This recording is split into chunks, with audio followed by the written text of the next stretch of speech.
Chapter 17. Offers. When we finally got home, I have to admit I was dog tired. Put it down to the anxiety of going on the telly for the first time, and the last if I had it my way. There was still a crowd outside our house. It wasn't as big as the day before, but it was big enough. My heart sank at the prospect of us having to fight our way through yet more people. Luckily there were also 2 policemen I hadn't seen before near our house. They made a beeline for us. "Am I glad to see you? How come you're still here?" asked Dad. "Sergeant Dexter thought a couple of us had better stay here to make sure the crowd behaves," said one of the policemen. We were escorted through the crowd into our house. On the way, a woman shouted out at me, "Can I shake your hand, Cameron?" I was so surprised that a perfect stranger should want to shake my grubby hand that I actually put it out. Only then did I realise I was still holding the 2 envelopes that had been given to me in the TV studio. I'd forgotten all about them. I switched them to my other hand. The woman beamed at me. "Good luck." I smiled back, unsure of what to say. We entered our house. The police stayed outside. "Kathy, would you like a cup of peppermint tea?" Dad asked. "Yes, please," Mum sighed gratefully. "What a day." "I'll massage your feet as well if you like," said Dad. Rather him than me. "What about my feet?" I asked. "Your cheesy feet, you must be joking. You've got 2 hands, haven't you?" said Dad. "Get on with it." So that was that. Not that I'd expected anything else. I tore open the first envelope, wondering what was so important. I started to read, and the more I read, the more amazed I became. I literally couldn't believe my eyes. I read it again, thinking that maybe someone was playing a joke on us. "Cam, what's the matter?" Mum asked. Stunned, I looked up at her. I handed her the letter without a word. Mum's expression mirrored my own as she started to read. "My eyes aren't playing tricks on me, are they?" I whispered. "What's going on?" Dad asked. "The newspaper is offering us thousands of pounds for our story." Mum handed Dad the letter. "They want our exclusive story and unlimited access to Cameron for the next year." As Dad read the letter, I tore open the second letter that had been thrust into my hands. "Yes," I squealed with delight. "We're rich! This newspaper is offering even more money than the first one." Mum snatched the letter out of my hand. I started dancing around the hall. "We're rich! We're rich! I can get a mountain bike with 24 gears. I could get a car if I wanted to." A slow burning frown crept over my mum's face. Dad stared at me. "What's the matter?" I asked. Anyone would think the roof had just blown off rather than not 1 but 2 offers of tons of money in the very same day. Mum and Dad looked at each other. Without saying a word, they proceeded to tear each offer into shreds. "What are you doing? Are you mad?" I stared at the bits of paper Mum was piling into Dad's cupped hands. I followed Dad as he walked into the living room and dumped the whole lot into the waste paper bin. I fell to my knees and scrambled in the bin to fish the pieces out again. "Cameron, get up now." Dad used a tone of voice that I'd never heard before. It stopped me cold. I looked up at him. His eyes were sparking with anger. Anger directed solely at me. "Get off your knees." I stood up, although I could hardly drag my eyes away from the bin. "But Dad, that's a lot of money." "I don't care if they offer 10 times as much. My answer would still be the same. I'm not letting the papers or the telly or anyone else into our lives like that." "But I don't understand." "Cameron, your dad and I want this family to get back to normal as soon as possible," said Mum. "We want our lives to get back to the way they were, private and ours. We can hardly say we want our privacy if we let a tabloid plaster our faces and our whole lives over the front page now, can we?" "But what about all that money?" I couldn't believe that Mum and Dad would pass upon an opportunity like this. "They're going to pay us a fortune." "Not if we say no they're not," said Mum. "But you can't say no, you just can't. We could have a new house and a new car and anything we want." "We have a roof over our heads, bread on the table and each other. What more do we want?" Dad smiled. I'm being serious. I was practically shouting by now. I couldn't help it. All that money had danced in front of me, and now, because of Mum and Dad, it was dancing away out of reach.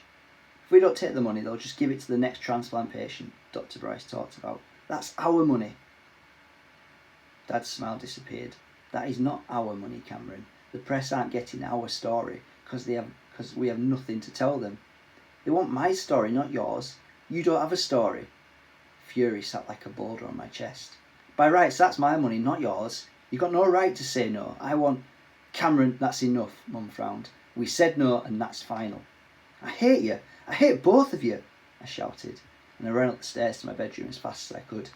I didn't stop until I threw myself onto the bed. Every part of my body clenched and angry.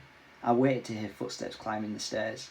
At any moment now, Mum and Dad would come into the room and tell me that if I really wanted to give my story to the papers, they'd let me do it. any second now. But there were no footsteps. My bedroom door didn't open. I sat up on my bed and watched the door. Dr. Bryce had given me a new lease of life, and just like that, Mum and Dad were determined to ruin it. Images of money swirled around me. Notes up to the ceiling, 5 and 10 and 20 and £50 notes spread out as far as the eye could see, and it could have all been mine. How could they? I would never, ever forgive them. Not if I lived to be 150. Cameron, come on downstairs for your dinner. Mum popped her head round my door.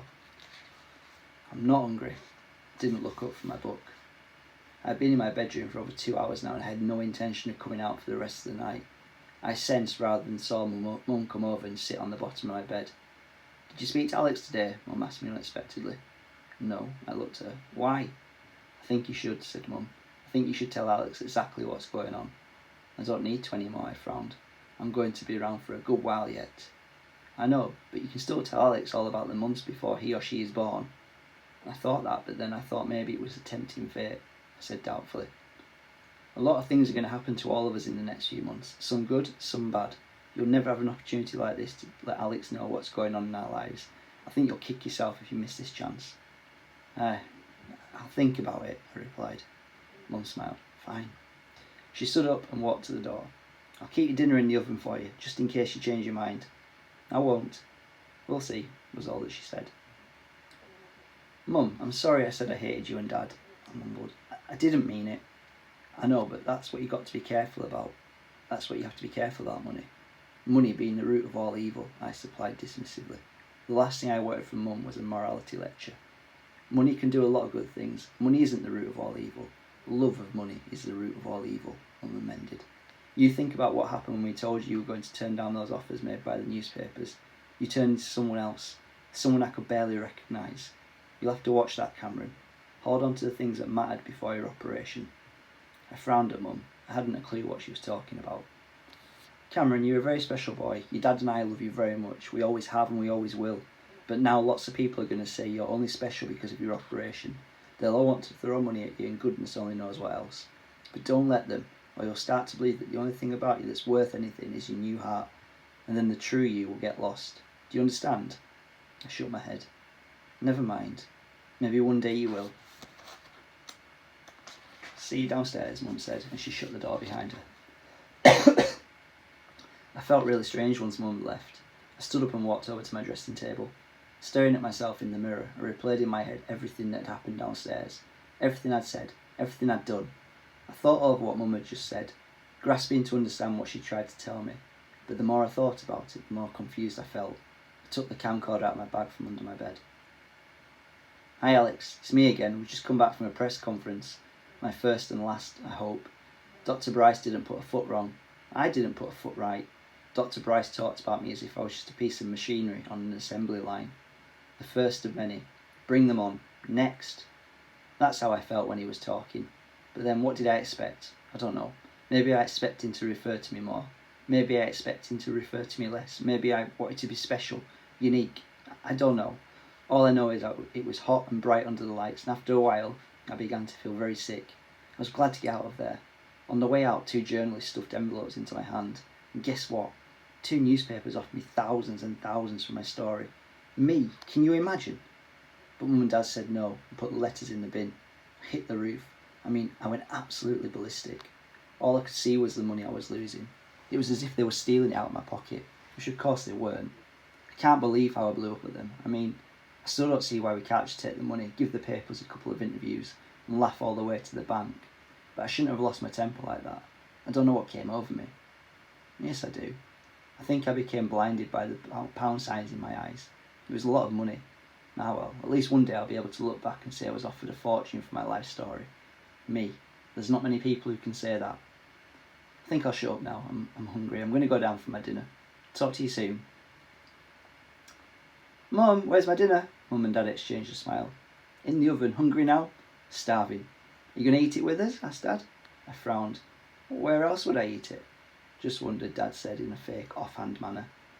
Sorry about earlier, I mumbled and sat down. Your dinner's in the oven, Mum repeated pointedly. Oh, when I'm big enough and ugly enough to get it myself, I stood up again. Mum and Dad laughed. You said that, said Dad. We didn't.